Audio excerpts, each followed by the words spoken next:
मंचावर उपस्थित असलेले सर्व मान्यवर, या ठिकाणी आपल्या जिल्ह्यात घडलेल्या एका घटनेच्या निषेधार्थ उत्स्फूर्तपणे या ठिकाणी उपस्थित असलेले सर्व बंधू भगिनी मित्र, जवळजवळ 12च्या आसपास लोकशाही अण्णाभाऊ साठेंच्या पुतळ्याजवळ आपण जमलो. तिथून सुरुवात केली. जवळजवळ 1.5-2 तासाची पदयात्रा करून ह्या ठिकाणी सभेला सुरुवात केली. आता चव्हाण साहेबांनी सांगितलं जवळजवळ 3-4 तास सभा चालली आहे तरी लोक अजून आले नाहीत.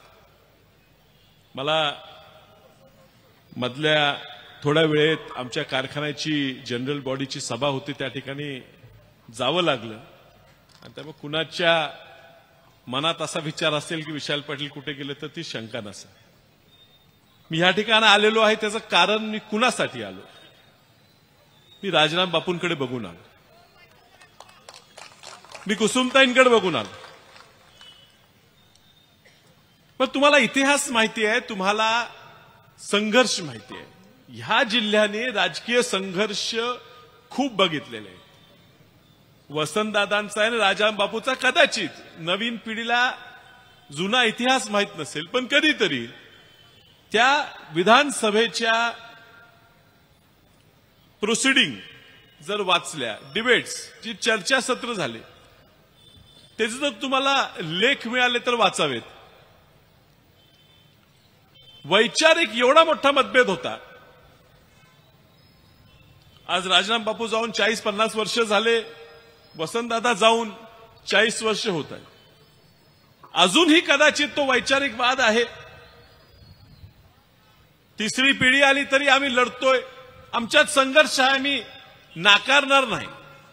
या ठिकाणी तुम्ही जयंत पाटील साहेबांच्या प्रेमासाठी आलेला आहे. मंचावर बसलेले भरपूर लोक जयंत पाटील साहेबांच्या प्रेमासाठी आलेले आहेत. तुमच्या मनात जे साहेबांबद्दल प्रेम आहे ते कदाचित माझ्या मनात नसेल. आम्ही संघर्ष पाहिलेला आहे. राजराम बापू आणि वसंतदादांची गोष्ट दिलीप तात्याने या ठिकाणी सांगितली. पण बापूंच्या निधनानंतर वसंतदादांनी सांगितलं की बापू गेले, वाद संपला. वैचारिक वाद होता तो संपला. आम्ही सुद्धा संपवायचा प्रयत्न करतो. कदाचित राजकीय वैचारिक वाद आमचा चालू राहील, पण ज्या वेळेला आमचा राजकीय शत्रू म्हणून आम्ही जयंत पाटील साहेबांकडे बघतो, काही खोटं नाही, पण आपल्या शत्रूबद्दल सुद्धा, आपल्या शत्रूच्या मातेबद्दल सुद्धा असं ऐकून घेण्याएवढं आमच्यावर वाईट संस्कार झालेले नाहीत. म्हणून पहिला निषेध मी केला आणि मी सांगितलं हा कोण व्यक्ती आहे, हे जी नेमकी वैचारिक मूळ काय आहेत. 19ची लोकसभा माझ्या विरोधात लढली. कुणीतरी म्हणते, चर्चा करते, माझ्याहून कमीच मतं पडली. त्यावेळी ते बाळासाहेब आंबेडकरांकडे गेले, वंचित आघाडीकडे, आणि बाळासाहेब आंबेडकरांच्या मंचावरनं बोलत असताना एवढं पुरोगामी भाषण दिलं साहेब, एवढं पुरोगामी भाषण दिलं साहेब, आव्हाड साहेब तुम्ही लाजाल, एवढं पुरोगामी भाषण त्या ठिकाणी केलं मतं मागण्यासाठी. किती वैचारिक भाषण केलं. शाहू फुले, आंबेडकर, अहिल्यादेवी होळकर सगळ्यांची नावं घेतली, अजूनही घेतात. आणि ह्या ठिकाणी आमदार झाल्यावर ह्याच ठिकाणी सभा झाली, लई लांब नाही, ह्याच ठिकाणी सभा झाली. आणि ह्या ठिकाणी सभा होत असताना युटर्न, म्हणजे एवढ्या लवकर माणूस एवढा पलटी मारू शकतोय मला कळलं नाही. मलाही आश्चर्य वाटलं, एवढा युटर्न.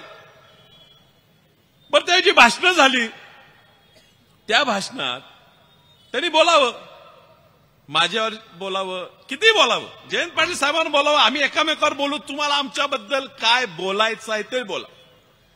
पण ह्या ठिकाणी उल्लेख त्यावेळी त्या व्यक्तीने केला की वसंतदादांनी आणि राजाराम बापूंनी ह्या जिल्ह्यासाठी काय केलं. वसंतदादांनी काय केलं हा प्रश्न इथं विचारला सांगलीत. दुर्दैव आहे की जातीच्या कारणासाठी तुमची डोकी भ्रष्ट करून, बुद्धी भ्रष्ट करून, तुम्हाला येडं करून समोर बसवलं आणि तुम्ही बी टाळ्या वाजवा लागला. अहो, ज्या व्यक्तीने स्वातंत्र्य देशाला मिळवून दिलं, छातीवर जो गोळी खाल्ली, पुरोगामी महाराष्ट्र निर्माण केला, त्या व्यक्तीबद्दल तुम्ही बोलता. मलाही खूप राग आला, मलाही काहीतरी बोलायचं होतं, पण पुन्हा लक्षात आलं हा व्यक्ती जो बोलतोय ना त्याच्या मागे कोण आहे महत्वाचं आहे. आज जे ह्या राज्याचं नेतृत्व करतात, 6 वर्ष मुख्यमंत्री आहेत ना, 6 वर्ष मुख्यमंत्री, 2.5 वर्ष उपमुख्यमंत्री, आणि वसंतदादांनी जे केलं, राजाराम बापूंनी जे केलं, यशवंतराव चव्हाण साहेबांनी जे केलं, जे दूरगामी निर्णय घेतले, मी उल्लेख केला. शिक्षणासाठी वसंतदादांनी त्यावेळेला इंजिनियर पोरं आपल्या गरिबाची झाली पाहिजे म्हणून धोरण केलं. आजही परदेशात सुद्धा त्या मायक्रोसॉफ्ट, इंटेल, एआय आज नवीन नवीन आले, त्या ठिकाणी काम करणारी पोरं आज महाराष्ट्रातल्या गरिबाची पोरं त्या ठिकाणी, ती जात बघून नाही, प्रत्येक जातीची पोरं त्या ठिकाणी शिकतात. ही धोरण आणलं म्हणून,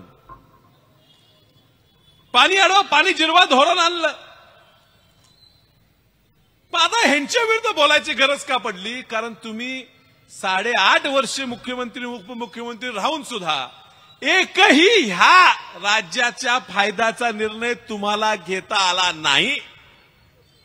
म्हणून जे मोठी लोक आहेत त्यांच्यावर बोलायचं, मात्र बोलताना संस्कृती जपायची, सुसंस्कृत स्वतःला म्हणून घ्यायचा आहे, म्हणून अशी पाळलेले प्राण्यांकडनं बोलवून घ्यायचा हा प्रकार चाललेला. साहेब, मला कोणतरी परवा सांगितलं, सुसंस्कृत व्यक्ती आणि सुसंस्कृत नेता ह्यात फरक असतो. सुसंस्कृत व्यक्ती व्हायला काय लागते, पण सुसंस्कृत नेता व्हायला आपल्या भोवतीची लोक सुद्धा तशी सांभाळावी लागतात. तुमच्या भोवती जी फिरणारी, आसपास भरणारी माणसं आहेत, जे एजंट लोक फिरतात, जी तुमच्यासाठी भुकणारी लोक फिरतात, ती बघितली तर तुम्हाला सुसंस्कृत नेता कुणी म्हणू शकणार नाही. आणि म्हणून आज आलेलो आहे, आमच्या सगळ्यांच्या, तुमच्या सगळ्यांच्या भावना कुठेतरी आपण एक आलं पाहिजे. मला काल कोणतरी एक स्टोरी सांगितली, गोष्ट सांगितली की कौरवांचं आणि पांडवांचं भांडण चालू होतं, युद्ध चालू होतं, आणि गंधर्वाच्या चित्रसेनानं हस्तिनापूरवर हल्ला केला. आणि हस्तिनापूरवर हल्ला केल्यावर कौरव आणि पांडव एकत्र आले आणि त्या चित्रसेनाचा पराभव करून हस्तिनापूर सुरक्षित ठेवलं. आता पुन्हा नंतर भांडले, परत महाभारत घडलं. तर आता शशिकांत शिंदे तुम्ही आहे, तुम्ही आता अध्यक्ष आहे, आमचं महाभारत कदाचित आमच्या जिल्ह्याचं चालूच राहणार, हे पुढे राहणार. साहेब कधी कधी आमचा करेक्ट कार्यक्रम करायचा प्रयत्न करणार, हे आम्हालाही माहित आहे. हा पुरोगामी विचार टिकवायचा आहे म्हणून आम्ही एकत्र आलेलो आहे. कुणाच्या वाढ व्हायला लागले म्हणजे आम्हाला जरा सुद्धा वाईट वाटत नाही.